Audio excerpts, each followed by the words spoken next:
it's very complicated. I'm going to try to make it simple, and I'm saying very complicated because there is a lot of different patterns, radiographic patterns. One of my attendings, the way he was trying to sell me this fellowship, he was telling me that he can make radiographic diagnoses, whereas in nephrology, I only get an ultrasound to rule out obstructions, rule out like a complicated cyst versus a mass, and that's about it. Maybe if the kidney is big, you think about infiltrated diseases of the kidney, you think about, like lymphoma or amyloidosis or early diabetic nephropathy, but there's so much you can diagnose with a renal ultrasound versus a good pulmonologist. They're able to classify the disease based on what they see on the CT, on the high resolution CT. For the purpose of this talk, we're probably going to skip those. I'm just going to mention like the different pathology because you don't need to know that. Not even at the medical student level, you need to know that. You only need to know a little bit of that when you're internal medicine, and you need to know a lot of that when you're taking your pulmonary boards. But we're going to try to make it simple so you guys get the highest yield from the talk. And we're going to try to make it like board relevant. But this is what I was going to cover today. Like the most common complaint is cough. That's another of the frustrations of my best friend. He always tells like everybody has a cough and nobody gets better, and it's true. How many times have you heard like, oh, I'm not getting better, I've been coughing for 4 weeks. Well, you have bronchitis. It takes about 2 or 3 months sometimes to get better. So it's very frustrating. But what is the definition of cough, chronic cough? You guys know? It's at least 3 weeks, right? So basically, in a non-smoking adult with a normal chest X-ray who is not taking an ACE inhibitor, chronic cough is almost always due to which of the following 3 conditions? What do you guys think? That's very common. Is it more sore throat or can also be a cough? It can cause a cough, yeah. Definitely, yeah. Which one? Well, fortunately, chronic bronchitis is not as common. Acute bronchitis is pretty common. But remember, chronic bronchitis is a completely separate entity, and it's classified in the chronic obstructive pulmonary disease category. So we have like bronchiectasis, chronic bronchitis, emphysema, and I think that's about it for COPD. But most of the time when a patient comes with a chronic cough, this is where you're going to be ruling out, and this is where you're going to be working up. So postnasal drip syndrome is very difficult to diagnose it clinically because sometimes the patients don't have any postnasal drip when you examine them.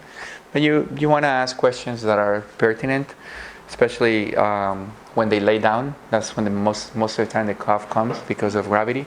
That's when most of the postnasal drip happens. The asthmatic patient, they usually have a history. However, as you guys know, asthma can present at any point in life. You can have it as a child, you can have it as an adult, you can have it as an elderly person. But the hallmark is wheezing. So that's why you have to inquire about wheezing on all of your patients. And any triggering events, like what kind of work setting, what kind of job setting, any environmental triggerings, or any exercise induced, because that's another category. I'm gonna cover that. And GERD is the great mimicker, because GERD can give you, in children, it can give you a lot of these things like asthma or cough. In adults, it can give us, can get us confused with coronary disease. It can get us confused with other non-cardiac chest pains, and it's very easy to rule out because when you treat it, you give a empiric PPI. Most patients get better, but obviously if you have a patient with a clinical suspicion of coronary disease, you need to rule them out. And you guys know how to rule out these patients. You've been doing your cardiology rotation, so you do an exercise treadmill test. If you do a stress echo, it's even more sensitive, more specific. If the patients have any type of limitation, they do a stress myoview, which is basically a nuclear medicine study where for those patients that are suffering from limited exercise capacity, that's how you rule it out. Okay, so for chronic cough, you guys know that ACE inhibitors are very notorious for this, so make sure they're not on an ACE inhibitor. And if they're on an ACE inhibitor, what do you do next? ARB. And can you still have a cough if you take an ARB? I think so. Yeah, but it's much less frequent. It's only like, let's say 15% versus like 2 or 3%. What are you going to tell the patient when you switch them? You're going to tell them that they're going to feel better tomorrow, in 1 week, in 2 weeks, 4 weeks. What do you tell them? It's progressive. I know that it was the difference between like the autogen mechanism of action. Mm-hmm. One blocks the production and one like decreases it. Right. One is the angiotensin receptor blocker, and the other one is just an inhibitor of the angiotensin production, like you were saying. So you need to tell the patients that it takes about 4 weeks for them to feel better. Otherwise, they're going to get frustrated and they, I don't want to take this ARB. Excuse me. So the most common etiologies, like I said, is postnasal drip, asthma, and GERD. We also have other things like bronchiectasis. You guys know the typical bronchiectasis patient. They have like lots of phlegm. These are patients that probably they have some sort of necrotizing pneumonia during childhood, or they were exposed to radiation therapy or trauma to the airway, or structural abnormalities of the anatomy of the lung anatomy, or even patients that have cystic fibrosis. These patients they're colonized with pseudomonas and they end up having like destruction of the lung tissue and bronchiectasis. These patients, the characteristic is that they produce copious amount of phlegm. So it's important that you ask, like, is your cough productive? How productive? When you're getting a good history. You also have other things that you don't want to miss. Like I was telling you guys the other day, an RPGN as a nephrologist, I cannot miss an RPGN. A cardiologist cannot miss an LAD lesion. A pulmonologist cannot miss an endobronchial lesion. And that's the reason why they bronch patients, because they look at the anatomy. They're able to selectively cannulate the main bronchus, and they look at each individual bronchi. So missing it, it's like the equivalent of gastroenterologist missing a colon cancer, or like a big polyp that has a malignant appearance. You guys know that colon cancer doesn't appear overnight. It's a very slow-growing disease. So that's the reason why the American College of Gastroenterology, they recommend that people get colonoscopies every 10 years, or based on the clinician's judgment. If the clinician sees a lot of polyps, those patients require it every 5 years. If you have conditions that can predispose you to have cancer, like which conditions you guys remember that can predispose people to have? No, diverticulosis is more like, but which condition predisposes you to have colon cancer?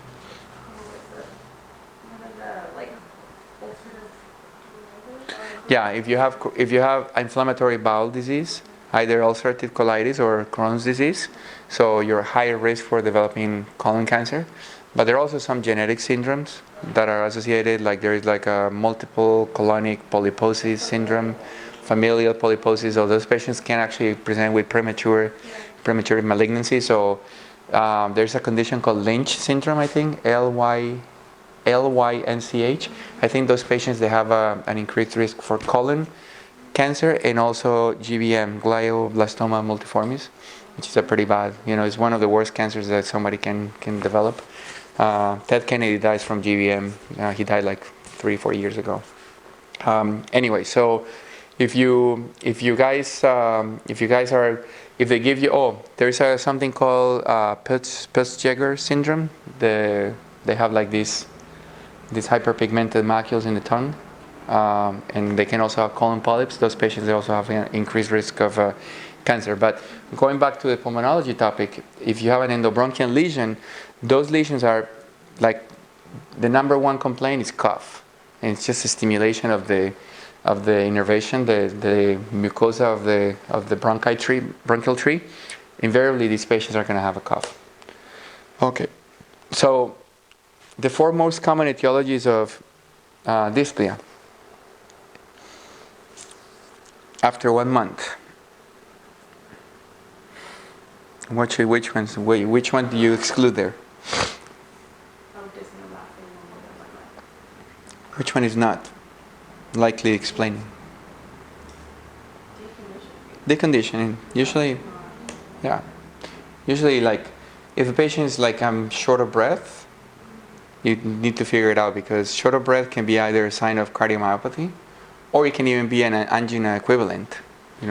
some of these patients, the only complaint they may have, especially the diabetics, remember you have to have a very low threshold to assess a diabetic for cardiac problems, because that's the number one cause of morbidity and mortality, is cardiovascular disease.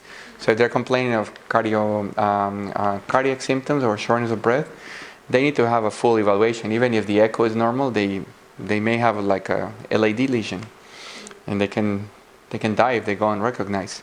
Interstitial lung disease is a big topic in pulmonology. I'm going to try to, like I said, cruise over like the basic concepts, but that's something that you probably don't need to know much about. COPD and asthma, which is also COPD category.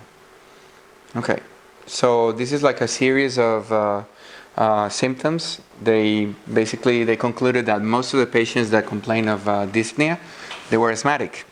Some of them had either cardiomyopathy, and a little bit of them had reflux or psychogenic. Psychogenic is actually pretty common in if you guys end up working in the urgent care setting, you're going to get a lot of patients coming in, you know what, I'm short of breath. And you don't know what to do with those patients, because shortness of breath is a very subjective complaint. So what I recommend, if you guys are working in the urgent care, you're moonlighting, and somebody comes in with shortness of breath, you assess the risk factors. You get a good history, like family history, personal history, any other comorbidities, and you do a basic workup. You do a chest X-ray, you do an EKG, and you do the equivalent of what respiratory therapists, they do something called a 6-minute walk test. They have the patient walk around. You can do the same thing by just telling the patient, you know what, I just want you to walk around and then come back. If your patient is short of breath and tachycardic, what do you suspect about? If they still are by the time they come back. Right, or let's say that they come at baseline, they're short of breath and they have a little bit of sinus tachycardia. What do you need to rule them out for? Like the most dangerous thing to look at? Mm-hmm. That you don't want to let them go. What kind of invasive? Like pulmonary embolism. So always when you're in the ER urgent care setting, that's something that you don't want to miss. That's actually one of the worst nightmares for an urgent care or ER doctor. And that's one of the reasons why a lot of patients get CT scans of the chest unnecessarily. They've tried like to come out with protocols and like guidelines to try to minimize the use of the CT angiography, because it's invasive. You guys need to educate the patients. If you're in the urgent care, let me ask you a question. Would you want to get a head CT? I wouldn't want to get a head CT unless I absolutely need it. So a lot of times patients that show up to the urgent care, they want a head CT because they think it's good. So your job is to make sure that they have a normal neurological exam. You document that the onset of the headache was gradual. It's very different when this sudden onset, because you think about like a sentinel headache versus a subarachnoid hemorrhage, or when they tell you like this is the worst headache I ever had in my life.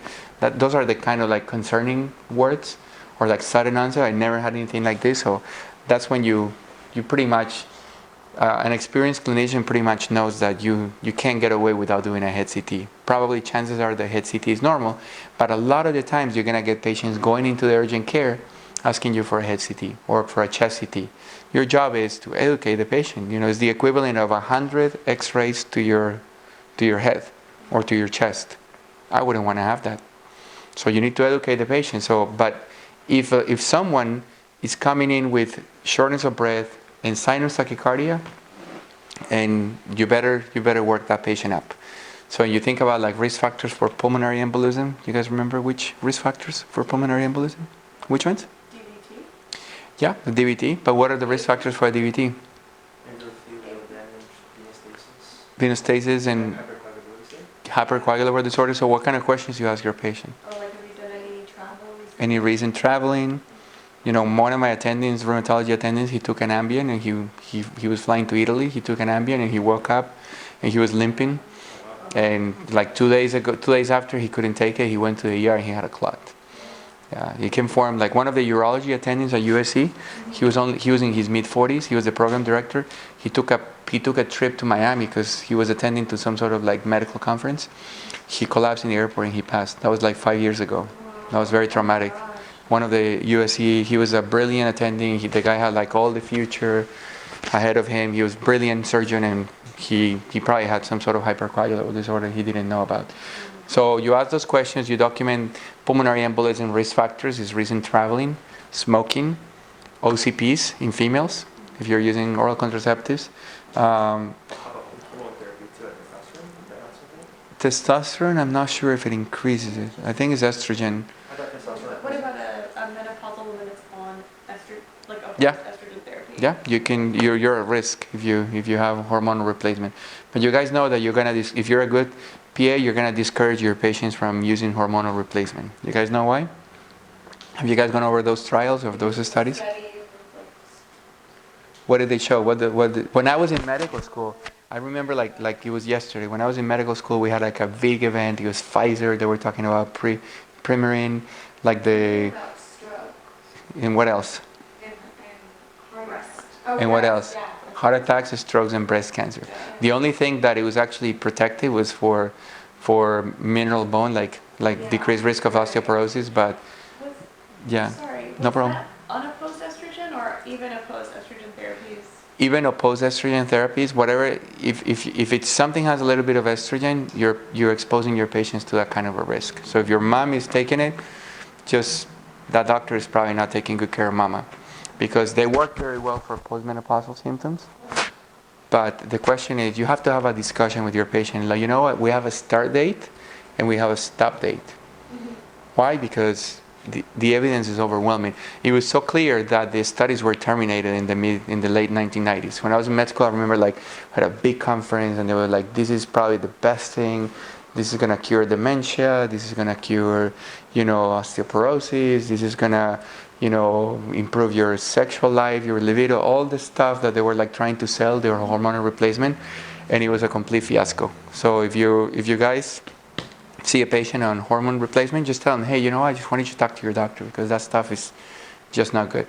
And I still see to this day, once in a while patients coming in with hormone replacement, it just makes me feel better, if you're my mom, I wouldn't want to have you on this. But that's the kind of stuff that I tell my patients, because it's evidence-based. It's not just about symptoms. Anyway, so you assess your risk factors for PE. If the patient has had a prior PE, obviously that's pretty concerning. Any type of hypercoagulable disorder or any type of rheumatologic disease, like lupus. There is a syndrome associated with lupus. It's called lupus anticoagulant. And there's another syndrome associated with lupus. It's called the antiphospholipid antibody syndrome.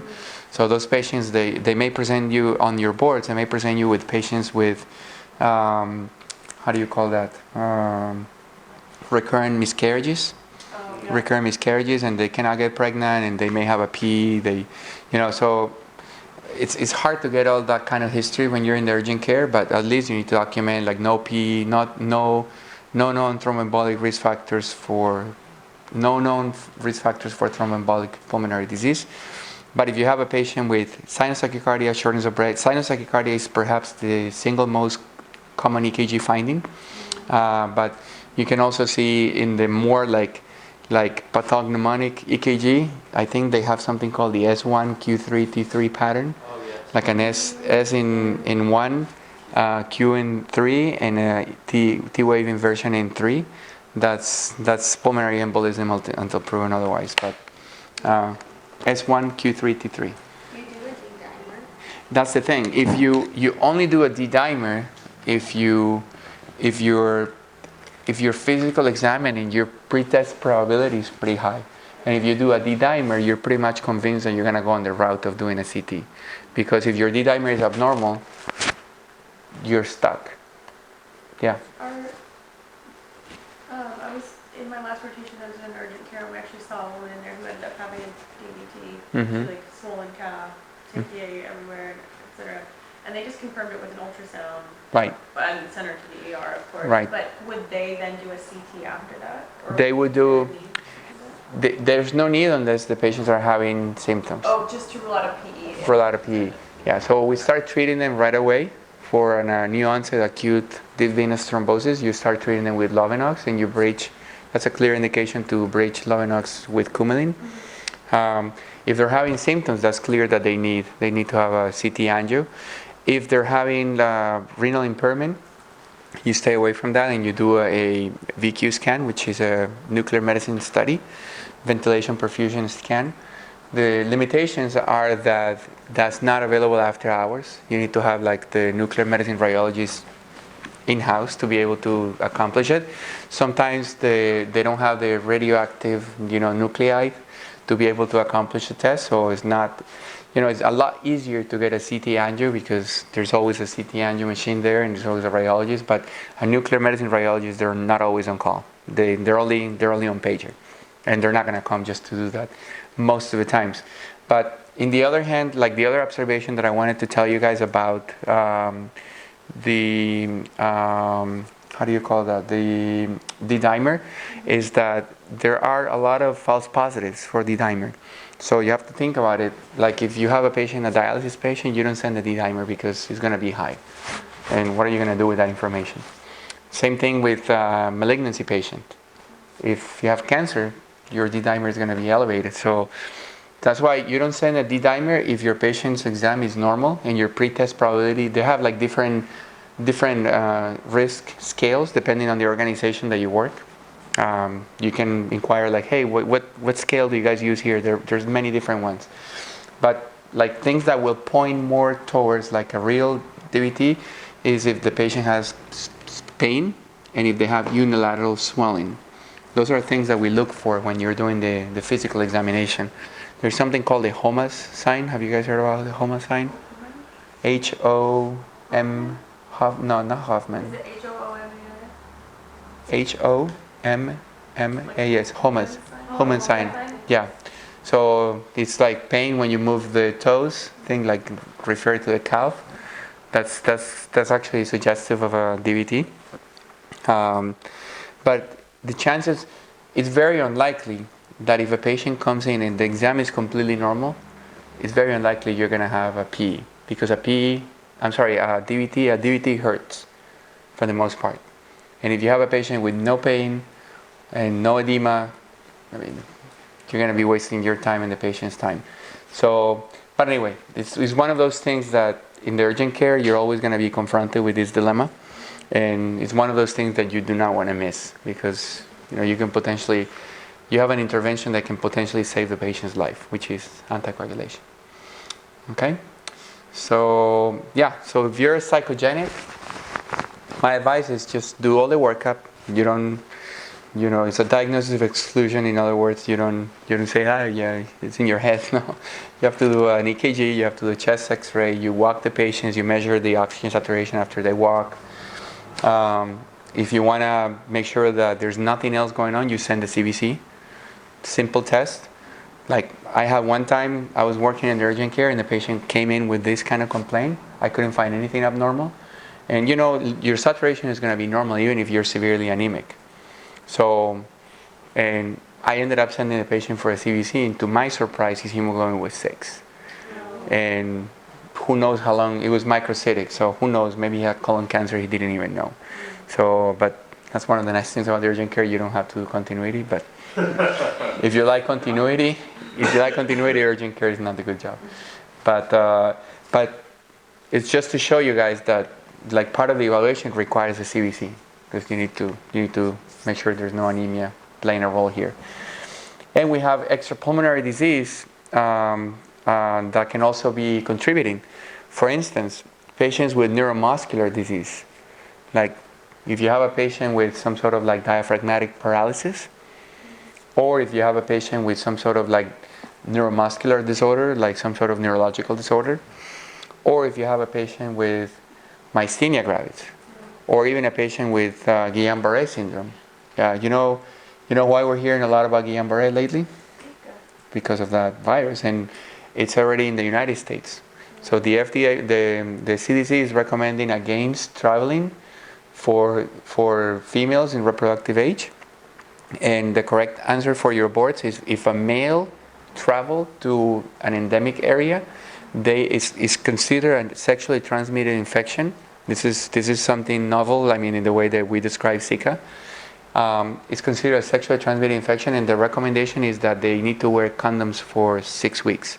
If the male travel, if the female, the recommendation for the female is not to travel if you're planning to get pregnant. And right now, I don't know what the map looks like, but I know that we have some areas that we're not supposed to go. You guys are not supposed to go in Florida.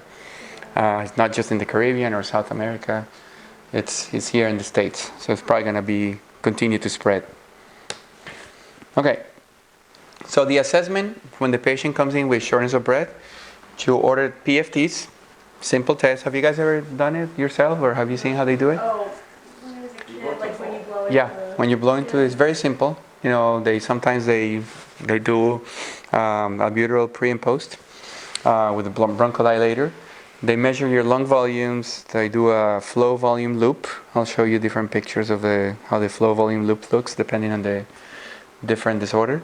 The DLCO is the diffusion capacity of the carbon monoxide, and that tells you like that points more like alveolar blood barrier pathology, including pulmonary embolism. Like if there's something interfering with the diffusion, it's actually consistent with like P is one of the differential.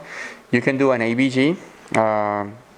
ABG is not readily available, usually done by respiratory therapy. So if you're working in the urgent care, it's kind of hard to get it done. If you're working in the ER, it's pretty simple. You just call the RT and they do it for you. They need to do an arterial puncture. And you're probably going to be doing, if you work in a hospital, you're probably going to be doing the samples yourself.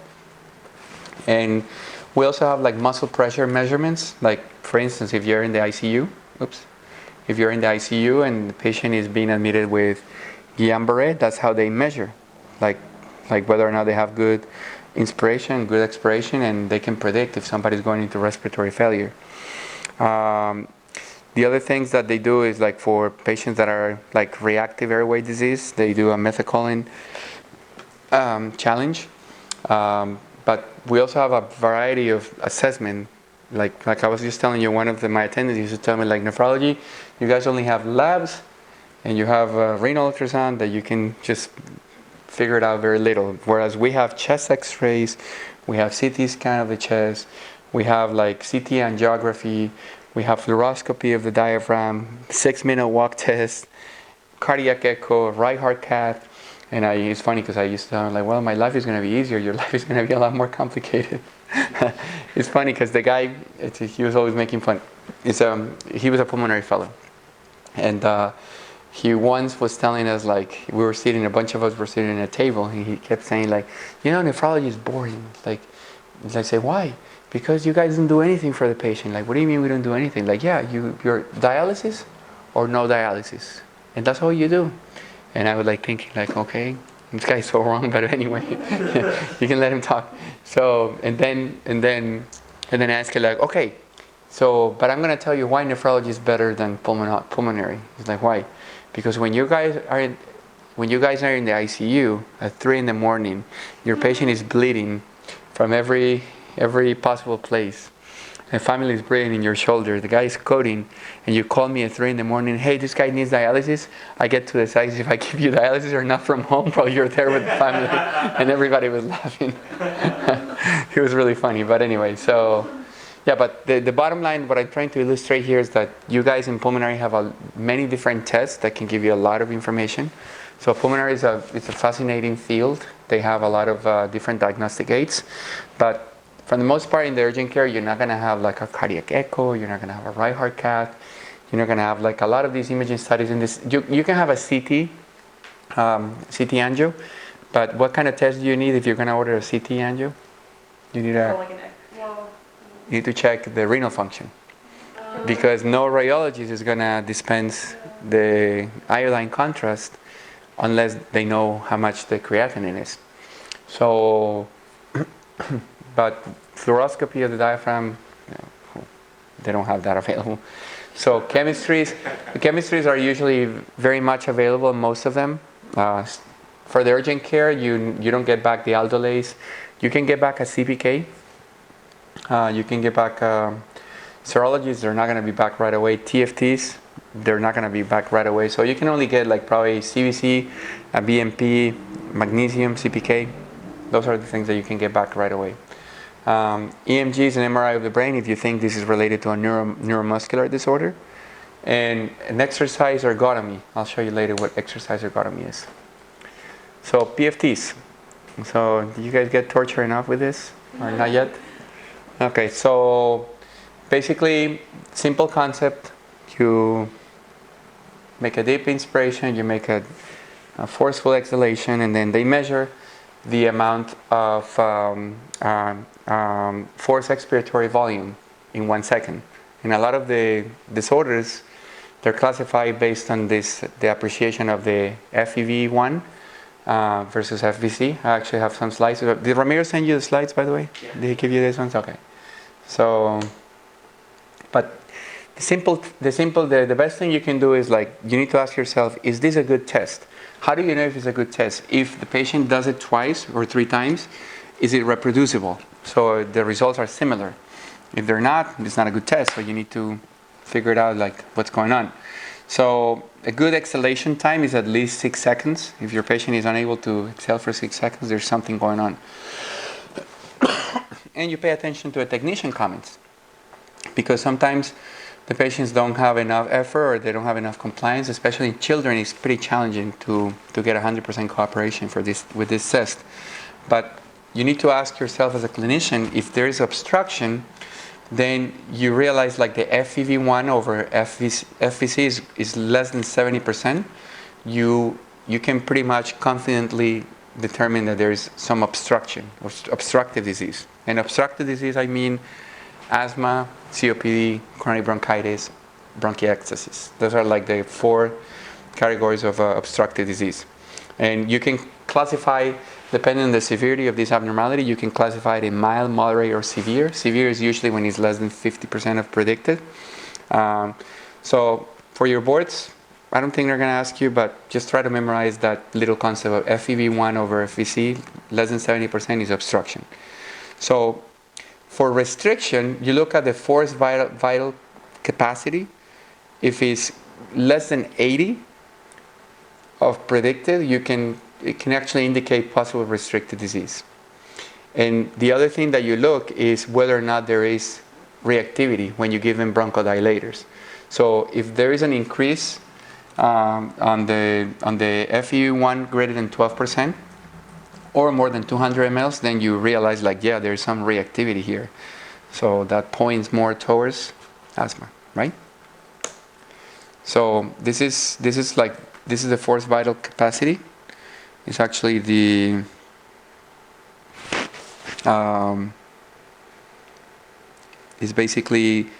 is the difference between the inspiratory capacity and the expiratory residual volume. That's what we measure. So, but the important things you need to know is like, these are the total lung capacity. We can never measure the total lung capacity because this area in green, you're never going to know how much residual volume the patients are going to have. But very easy to measure is the vital capacity. So the vital capacity is just take a deep breath and take a very big inspiration. So this is basically the forced vital capacity. If this number is, like I said, less than 80%, you think about restrictive. Versus obstructive, you look at the ratio of the FEV1 versus FVC, which is this. Okay? Are you guys following? Yeah. Am I going too fast, or this is clear? Okay. Very good. So this is a graph showing the differences between the lung volumes. This is a normal on the left. When the patients have COPD, they usually have like air trapping. And that's why you see a lot of, if you take a look at the chest x-ray on a patient with severe emphysema, you see like, you can actually count the spaces. That's one of the techniques that when I was reviewing chest x-rays for the first time, my attending always told me like, just count the spaces. If you count a bunch of spaces, like more than 10, your patient probably has some COPD. When the case is very dramatic, like on the boards, they don't give us like gray x-rays.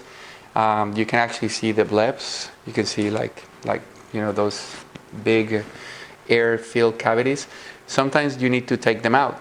There's something called lung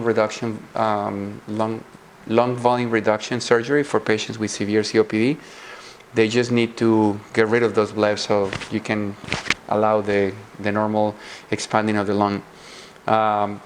So, but if you take a look at this pattern here is a patient with neuromuscular disease. Everything is low. Everything is low except the residual volume. Why? Because they cannot get rid of that residual volume. They're so weak. Just imagine like somebody with Guillain-Barré or whatever other neuromuscular disease, and they don't really have a lot of total lung capacity, and they don't have a lot of residual capacity. Versus the obese patient, everything is low but proportionally. They cannot do, the Pickwickian. I don't know if you guys, have you ever seen a Pickwickian patient? Have you heard about Pickwickian syndrome? Yeah. So those patients are very morbidly obese, very, very big. They have a lot of issues with the mechanics of the, like, oxygen exchange. The lungs volumes are limited. They have normal residual volume. They have normal total lung capacity, but everything is diminished. So if they show you a graph like this, just think about like a morbidly obese patient. Okay?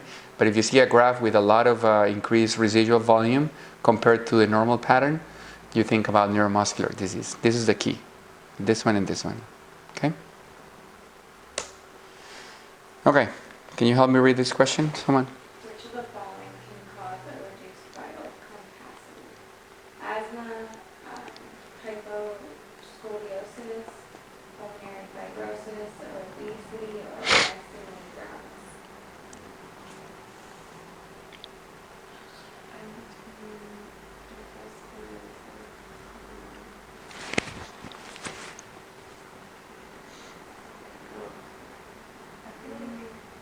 Mechanically, they just can't move to take So, yeah, I'm between hyposcoliosis and myasthenia gravis. So 2 and They're 5? both wrong. Any other takers? All of them. If you realize this is the vital capacity. anything preventing like Anything preventing it. Yeah, anything preventing. So it's different physiopath, but everything preventing can actually end up with the same outcome. But this slide shows basically the difference is either on the lung. If you have less lung mass, if you have a stiff lung, like for instance, like some rheumatology conditions can predispose you to have lung fibrosis, like CHF, thickened pleura, tumors, airway obstruction. But if you have like a lot of fluid here in the pleural cavity, definitely you're going to have decreased total lung capacity. In the chest wall, you can have all these things like preventing you, like pregnancy, obesity, kyphoscoliosis, like you described it, splinting due to pain. Have you guys ever seen a patient with a broken rib? It's pretty painful. In those patients, they breathe. That's what we call splinting due to pain. They have like very shallow breathing, and sometimes it's so severe that you need to prescribe oxygen. Or sometimes you need to give them like heavy sedation, or they need to do an intercostal nerve blockade so they can breathe. Otherwise, they can't. They need to be admitted to a hospital. It's like actually very dramatic, especially if you're in the elderly. And muscle, anything that can affect the muscle, neuromuscular junction. Paralyzed diaphragm, polio. You guys didn't have to see polio, but you're going to see patients with polio, by the way. But when I was in medical school, I saw a bunch of them, especially in Colombia. Here in the US, you see some of them. Polio was officially eradicated, I think, since the 1980s. There is a new condition that is it's a polyoma virus, has been affecting newborns. I don't know, like if you heard on the news, it's called progressive neuromuscular paralysis or something like that. There have been like 7 deaths reported across the United States, and they don't know what causes it. They think it's a virus, but they haven't been able to come up with effective treatments. It's very dramatic. But polio was effectively eradicated from the US, but I'm pretty sure it's going to come back because more and more people are vaccinating, less and less, which is, it's very sad that, my advice to you guys is try to counsel everybody. Like my cousin's wife, she doesn't believe in vaccines. And she has 2 kids, and they have never received a single vaccine. To me, it's like they send me the paper because they go to public school, and you need to have a physician counseling form. And every time they send me a patient, like, did you thought about it? Like, yeah, I thought about it. I don't want anything. Like, do you know what that this. I only pray that nothing happens to those kids, but we're gonna have polio. You will remember. Okay. So the DLCO is the blood-gas barrier, like I mentioned. We have a lot of gas exchange surface. Like imagine like 100 square meter. That's a very big surface. But each alveolus is completely surrounded by pulmonary capillaries, and you have like over 1,000 capillaries per alveolus. You can imagine how crazy, you have like, this is such an efficient mechanism of exchange. So this is basically the Fick's law. I don't know if you remember that from physiology, but the things that can actually affect is the solubility of the gas, and it's also inversely proportional to the molecular weight of the gas. So if you have a very big gas, it's not going to cross through, whereas like oxygen and CO2 in less proportion are not as big. But you can also have like a problem if you have thickness. That's why some of these diseases that are characterized by pulmonary fibrosis, you have a problem. There's no diffusion. So all of these principles I listed here is to tell you guys that the diffusion can happen in many different levels, and you need to have good membrane. You need to have good thickness, or like thin enough, and you need to have like the solubility of the gas, and the molecular weight of the gas is also important. So if you have a question on your boards when they give you a low DLCO, you think about any type of disease that interferes with the alveolar capillary interface. Just think about that picture that I show you. If they show you decreased DLCO, so you think about emphysema, fibrotic lung disease, pulmonary vascular disease like pulmonary artery hypertension, or pulmonary embolism.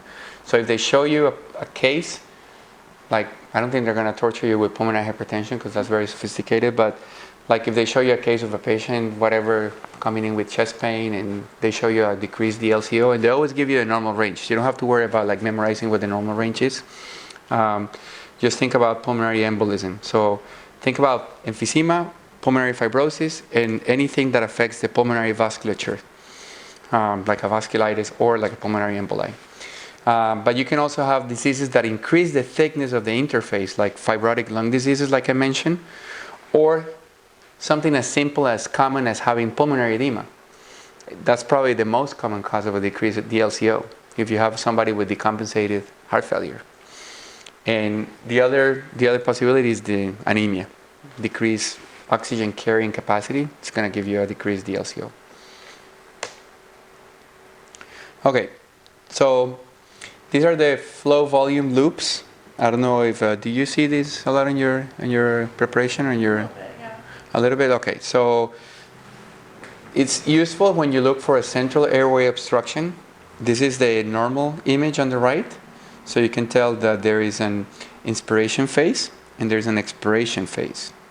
So if they give you a obstruction, actually I have the picture here. Is very. This is a fixed airway obstruction, either because you have a big, like you have a mass, let's say in the upper airway, like in the trachea, or like even before the, like in the main stem bronchus, or before the carina. So you can see this pattern that there is very little inspiration and very little expiration. Or you have like intrathoracic bronchial obstruction. There is something that is preventing the air from exiting. So you have like good inspiration, and then this guy is trapping air. So, and you can actually have the opposite if there's an extrathoracic bronchial obstruction. Again, this is. I don't think they're gonna give you this, but the important thing that I want you to memorize is that the intrapulmonary obstruction, like emphysema, you kind of see this. Remember, like how the graph looks so different on the expiration phase. Look at the emphysema expiration phase. They can't really blow the air out. So look at if they give you this graph, I want you guys to look at the top part of the picture, and if you see that the patients have really hard time trying to get rid of that, you think about emphysema right away. And that's probably what they're going to show you. They're either going to show you like a fixed airway obstruction, or they're going to show you an emphysema picture. Okay? So asthma, it's pretty common. We have like 20 million, over 20 million people with diagnosis or undiagnosed. But the good news is that more and more available therapies, they're really changing the prognosis of these patients. And but we still have significant disparities in Puerto Ricans and African Americans. I don't know if I talked to you guys about hypertension disparity in African Americans. So the same thing happens in asthma, and like a lot of organizations, they try to make efforts to try to like provide equitable care to all ethnicities. The categories, you probably know them. You can either have like mild persistent or intermittent, or also known as exercise induced. But you can also have moderate persistent and severe persistent. And the treatment recommendations, they're based upon the severity of the asthma. And the definition, this is basically, you're not going to be able to memorize this. I recommend that the easier way to remember is like, if you're having no symptoms to very rarely or exercise induced, that's what we call intermittent, basically. But the persistent is when you have like more than twice a week, it's definitely mild. If you have it daily, it's basically moderate. And if you have it like throughout the day, that you have no peace throughout the day, we call that severe persistent asthma. And this is probably the important thing for you guys to know, is that the pulmonary function testing can actually be normal in the patient that has intermittent asthma, and it can be it can also be normal in the patient with mild asthma. But you can see the reversibility. Remember that I showed you that when you do the albuterol challenge, patients can actually have an up to 12% increase in the FEV. So that's a sign of reversibility, asthma. But in the moderate, you already have like abnormal pulmonary function testing. And the ratio, remember we talked about the ratio? Mm-hmm. So the ratio is important for obstructive lung diseases. And if you have like a severely reduced FEV1, definitely in all the symptoms, that's consistent with severe asthma. You need to have one or the other. You can make the diagnosis with one of the two categories. Clinically, you can make the diagnosis of severe asthma regardless of the symptoms, regardless of the pulmonary function testing. Okay, can you help me with this one, someone? 22-year-old man presents because he gets out of breath playing basketball after being on the court for